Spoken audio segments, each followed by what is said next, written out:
What's up, guys? This is Tanner McGrath of the Action Network. I cover college hoops here, and I'm here to give you my favorite bets for Friday's slate. So let's get into it.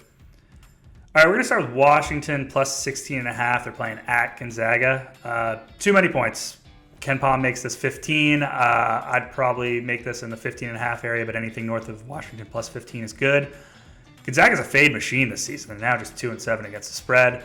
There are problems in the backcourt where they're young and inexperienced. There are problems in the front court where Efton Reed can't quite replicate Chet Holmgren's rim protection on defense or spacing on offense. It's resulted in double-digit losses to Purdue, Texas. They couldn't fend off Baylor again. Kent State just took them to the wire. And in steps Washington, a frisky team of transfers and freshmen. They've just been tough, especially on defense. Fourth nationally in block rate, led by 7'1" Braxton Maya. Came over from Fresno State last season. They're also top 75 in defensive turnover rate. Pay attention to those 2 points, because the Husky front court should be able to neutralize Drew Timme, and the Gonzaga backcourt has serious turnover issues. They're now 199th in offensive turnover rate this season.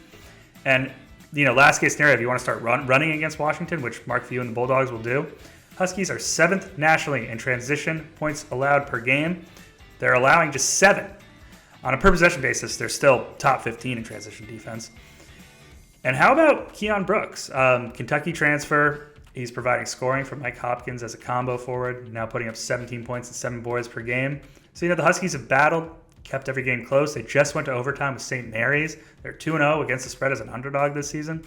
And again, while it sucks to play in McCarthy, they're really only traveling from Seattle to Spokane. It's not that bad. It's too many points. I'll take the Huskies. And look, it's tough to find value on a small slate. Washington's the only play I'm going to be making this Friday, but if you're absolutely dying for more action, here's a trio of leans that I'd consider playing, but I just can't quite get there from a numbers perspective. First one, I'd look at Air Force, minus 6.5. It's just really tough to play at altitude up in Colorado Springs for any team, especially Arkansas State. Second lean, I'd look at Fordham, minus 13.5. I was high on Binghamton before the season. Now, I'm not so sure. Their last win was a home win over Columbia. Meanwhile, Fordham has won 12 straight home games. Finally, Stony Brook, Bryant, over 152. 2 teams that shoot like crazy. 2 teams that are sub 330 in three-point rate allowed. Bad defenses on both sides. And Bryant is 3-1 to the over when laying points. It's just going to be a shootout. So, hammer these plays. Make sure you check back into our YouTube channel daily for more picks.